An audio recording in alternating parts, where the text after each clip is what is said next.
Indonesia akan suram jika yang terpilih kelak adalah seorang pembohong dan juga yang pernah dipecat oleh Pak Jokowi karena tidak becus bekerja.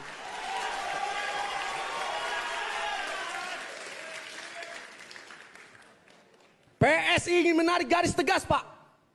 Tidak berkompromi dengan orang yang menghalalkan segala cara, termasuk dengan memperalat agama, main mata, bergandeng tangan dengan kelompok intoleran, menggunakan ayat untuk menjatuhkan lawan politik.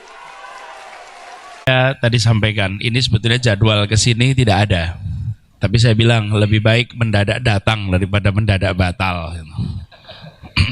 Kalau mendadak batal suasana jadi panjang gitu. Saya ingin sampaikan singkat saja. Pendidikanlah tentang masa depan. Pendidikan adalah tentang menyiapkan generasi baru. Dan pendidikan tidak membentuk, pendidikan menumbuhkan.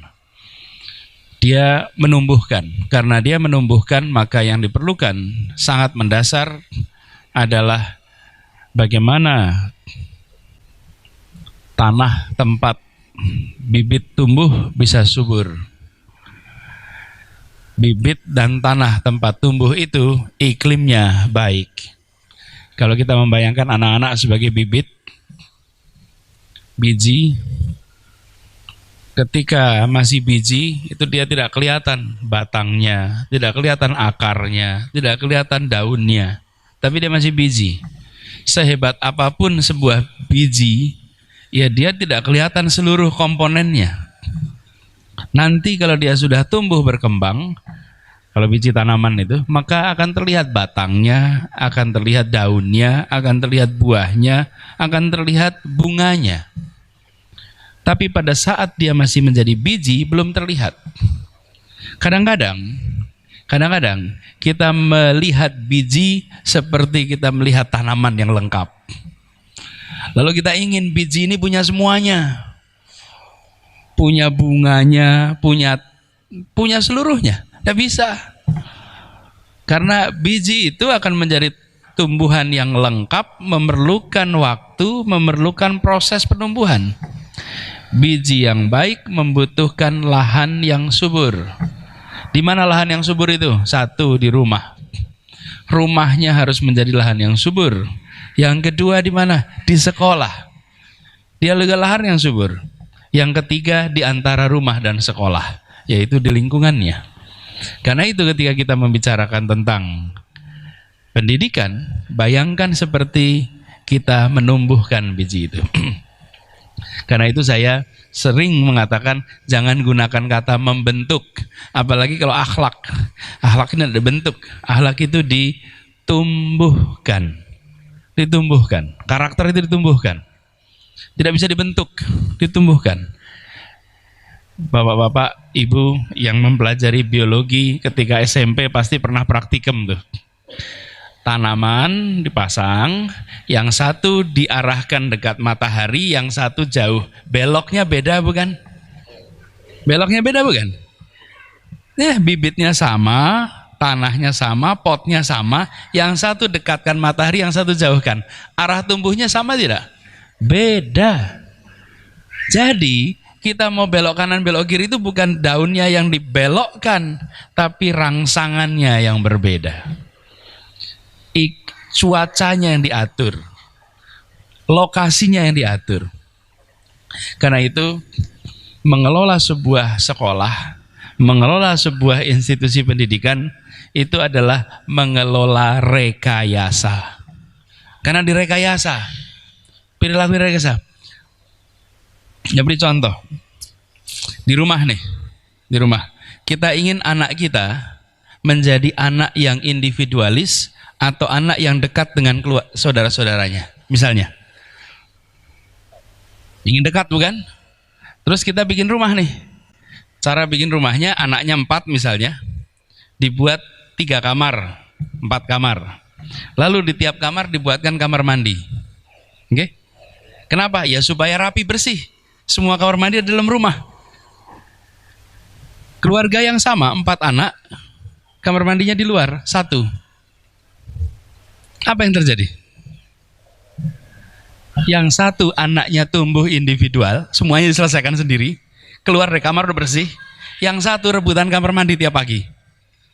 Tahu karakternya, siapa yang sikatannya lama, siapa yang kalau mandi lama, siapa yang kalau mandi harus diketok-ketok, siapa yang samponya suka ketinggalan. Beda bukan? Beda. Itulah pendidikan. Jangan dibayang pendidikan itu sesuatu yang tertulis, dibaca, dihafal, diuji. Pendidikan adalah proses pembiasaan. Jadi, Bapak sekalian, kita bisa merangsang anak kita sesuai dengan skenario yang kita mau buat. Karena itu kemewahan keluarga dan kemewahan institusi pendidikan adalah dia bisa membuat aturan main yang membentuk perilaku. Bisa. Dan itulah kehebatan saya berharap sekolah-sekolah yang hari ini pameran dan Bapak Ibu semua yang bergerak di dunia pendidikan memikirkan rekayasa itu. Karena perilakunya direkayasa. Bahkan mengaturnya juga begitu. Seringkali sekolah kita hari ini anaknya abad 21, gurunya abad 20, ruang kelasnya abad 19. Dah. Bahkan abad 17 ruang kelasnya. Ngaturnya masih begini nih, dari zaman 10 abad yang lalu mungkin begini bentuk sekolah itu, bentuk kelas itu. Sekarang udah berubah.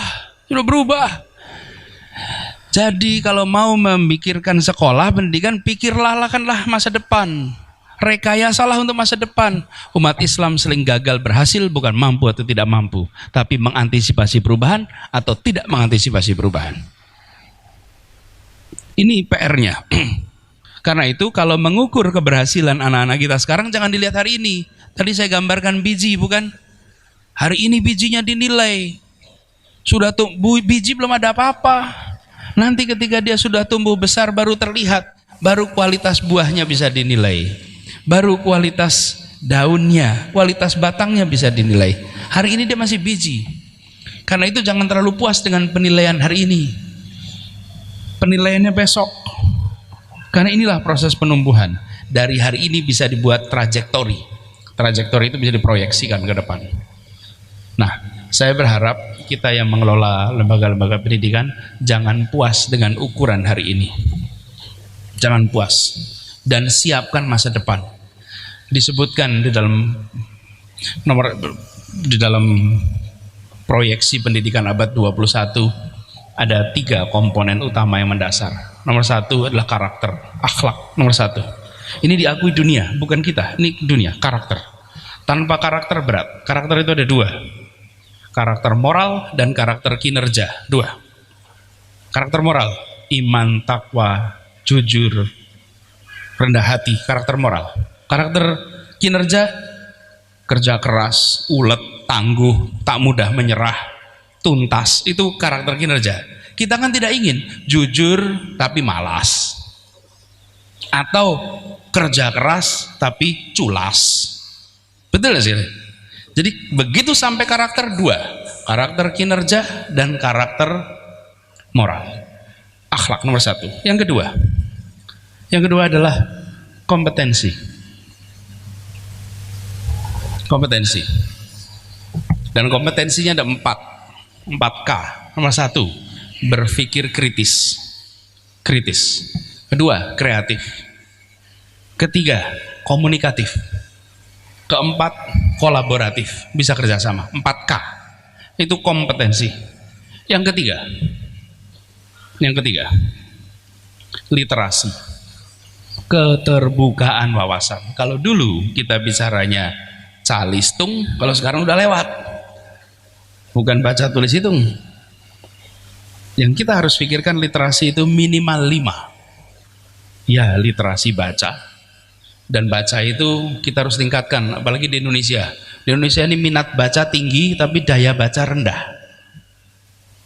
Indikasinya apa?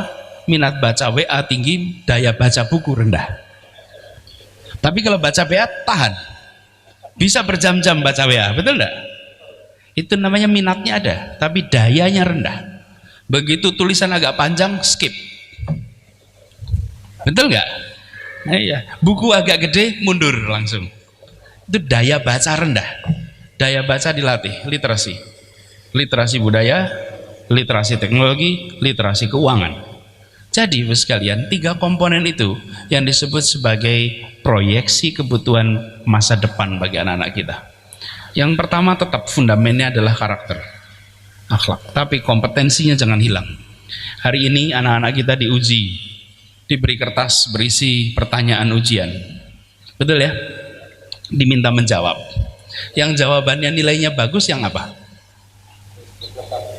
Betul, tapi yang jawabannya bagaimana? Yang paling mirip dengan yang diajarkan, betul enggak? Iya kan? Yang paling mirip dengan yang diajarkan itulah yang benar. Iya enggak? Di masa depan ujiannya adalah dikasih lembar kosong, kerjakan semau Anda. Kerjakan semau Anda. Lalu anak kita bingung, enggak bisa jawab. Bingung, enggak bisa jawab. Kekalahkan umat Islam banyak di urusan seperti ini. Banyak di urusan seperti ini karena tidak mempersiapkan perubahan itu. Pertanyaannya nggak ada lagi, kasih lembar kosong.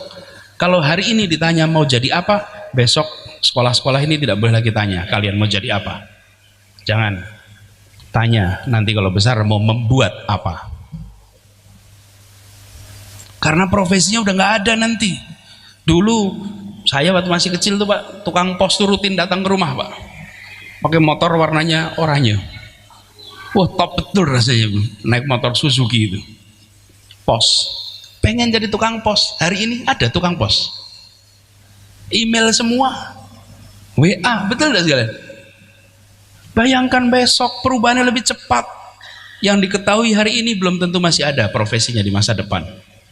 Jadi pengelola institusi pendidikan jangan terpukau dengan cerita masa lalu. Gelisahlah dengan masa depan. Gelisahlah dengan sekolah-sekolah terbaik dunia hari ini. Jangan puas dengan melihat masa lalu kami sudah seperti ini, bukan, masa depan. Dan ini teman-teman, saya sampaikan sebagai bagian dari kita bersiap. Kemenangan itu dipersiapkan di ruang-ruang keluarga dan di ruang-ruang kelas. Di situ Halo teman-teman, berjumpa bersama saya di Politik Dangi. Teman-teman, menarik bagaimana Anies selalu diserang oleh PSI sejak dulu. Ya, kali ini giring. Ya. Ini dikenal dengan giring niji, teman-teman. Terang-terangan di hadapan Pak Jokowi itu sangat-sangat terlihat menyindir Anies Baswedan. Katanya jangan sampai Indonesia dipilih oleh orang yang pernah dipecat Pak Jokowi, menghalalkan segala cara untuk menjadi menang dan sebagainya. Ini nyata adalah sindiran kepada Anies Baswedan ya. Karena beliau memang dipecat Pak Jokowi, namun alasannya apa juga kita belum tahu sampai detik ini, hanya Pak Jokowi yang tahu. Karena besarnya hati Pak Anies Baswedan itu tidak pernah menanyakan alasan pemecatannya, teman-teman. Anies Baswedan buah dari kesabarannya, derajatnya diangkat, bagaimana beliau setelah dipecat ya beliau maju di Pilgub Jakarta dan akhirnya menang. Itu luar biasa. Bagaimana beliau menjadi capres kemarin walaupun gagal, itu sebuah pencapaian yang sangat hebat ya. Tidak semua orang mampu, tidak semua orang bisa seperti Anies Baswedan, apalagi beliau saat ini belum punya partai. Dan Pak Anies Baswedan kalau kita melihat ya, beliau itu buah dari segala yang terjadi dalam hidupnya. Beliau itu sangat terkenal sekarang, tokoh yang diperhitungkan, tokoh yang ditakuti, tokoh yang disegani, bahkan tokoh yang berpengaruh. Ya, Pak Anies Baswedan bukan pejabat publik, namun beliau selalu dibicarakan di mana-mana. Anies selalu dibicarakan di mana-mana itu, teman. Sebab beliau memang sangat terkenal ya. Beda sama Giring. Siapa yang tidak kenal Giring ya? Dari penyanyi tiba-tiba menjadi ketua umum partai ya pada saat itu ya kocak teman-teman. Taunya hanya nyinyir, taunya hanya bicara berapi-api ya tentang Anies Baswedan. Bagaimana menurut kalian?